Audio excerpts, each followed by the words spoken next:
What's going on, guys? Welcome back to another episode of Drive Talk Cars. In today's episode, we're going to be talking about hidden features. Now, these features may not necessarily be invisible to sight, but you may not know that they're actually there or how to access them. So in this video, I'm going to go ahead and show you how to do that. So let's get into the video.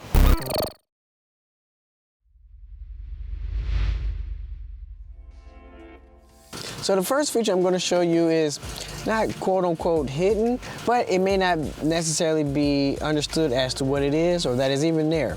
So in the glove compartment, there is a vent, and this vent will allow for cool air to enter into the glove compartment. That way, if you had something that was kind of temperature sensitive and you wanted to maintain a certain temperature, maybe such as medicine or maybe even makeup or I don't know, whatever that needs something cool on it, if you turn this vent and open it up, it will allow airflow, cool air into your glove compartment. Now, this is not a refrigerator by any means, so you know, if you wanted to put your beer in there or your water or soda or something like that, it may cool it off a little bit, but it's really not gonna be as cold as if it was refrigerated. But this is a nice feature to have, like I said, for temperature sensitive items.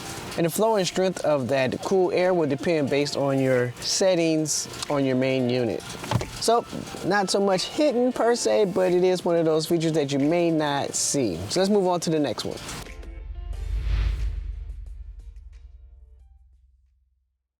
So one feature that you might not be familiar with is called the hold mode. Hold mode you can enable by pressing down on your brake after you've come to a complete stop, and you press it down harder than normal and you will see hold pop up on your dashboard. Once the hold is on your dashboard, then you can release the brake and it will hold in place. Don't know exactly how long it will hold, but it should hold long enough for your standard stoplight. And to disengage it, all you have to do is press the accelerator and it's immediately disengage and you can go. So this is a good feature, especially if you're on a hill. I can see that being probably the most common place that you would use it, so you don't have any rollback.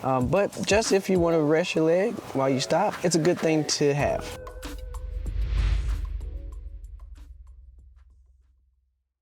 Next feature is going to be the hidden service menu. This menu is where you can find different information about battery voltage, energy consumption, software, firmware, VIN number, and a bunch of different things you do for your service. One important thing to note about this menu is that you can go in and reset or firm that service on your car has been done, like the service A, service B, and different things of that nature. So when you get that message on your dashboard that's saying service is due or past due or coming up, once you have completed those services, if you're a DIYer like myself, where I change my own oil and do my own services, you can go in here and reset the service reminders or maintenance reminders. All right, so you want to press your car to the on position. First thing we need to do is be in the menu that says trip or wherever the mileage is. From there, you can hold your call button and your OK button for 3 to 5 seconds. Then the menu comes up on the screen. You can see that the service screen has been displayed now. So this is the hidden service menu. This menu has vehicle data like the battery information, energy usage, your hardware, software, versions, assembly numbers, and a bunch of different things about the vehicle. If you go back, pressing your back button, you have some other menus, but the Assistant Plus menu is where you want to go to do your service data. So as you see here, it has service data, full service. So this menu here will give you information about your service, dates remaining to the last change, all your data, records, all that. If you go to full service, here's where you would go and reset the service reminders. So you would go down to confirm full service has been performed. So this is saying service 2, 3, and 4. You'll click OK. And then you say has service been carried out? You'll say yes, and then press OK again, and then everything would be reset. I'm not going to do that because I've already reset it. And that is how you get to that.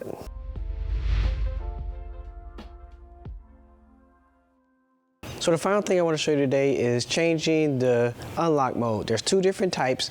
There's one that is a global or all 4 doors are unlocked when you press the unlock button, or you can do a select unlock, which is just the driver's side door. So let me show you how you do that. So for mine, it's a little different because I do have the sensor on here that opens it up. I have the ability to unlock the door just by putting my hand in there. If you have that feature, you still can do the 2 different types of unlock, but just know that if you grab at any of the handles, it will unlock all of them. All right, so there's 2 modes. There's one that unlocks just the driver door, and then there's one that unlocks all 4 doors at the same time when you press unlock on your key fob. So I'm going to show you how you can change that. So to change between the 2 modes, you want to press the lock and the unlock button at the same time. There will be a light that comes on. You want to keep holding these 2 buttons until the light comes on again and flashes twice. Let me show you.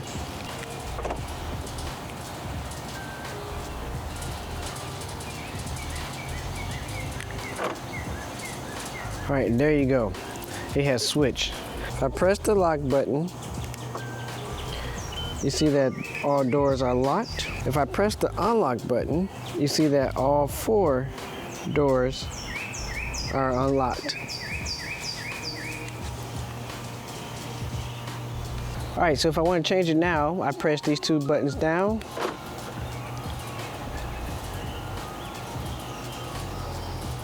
You see the light flash twice, and then it has changed to the other mode. In this case, it will be just a single door unlock, which is the driver's side.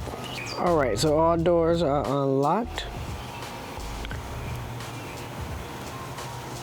Now, if I lock it, we see that all doors have gone to a locked state. Now, if I press unlock,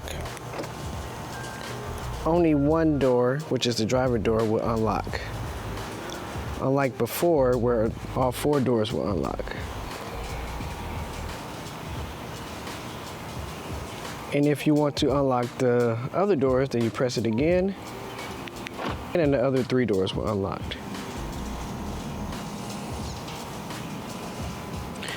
And that's the way that you can change between the single door or all 4 doors unlocking from your key fob.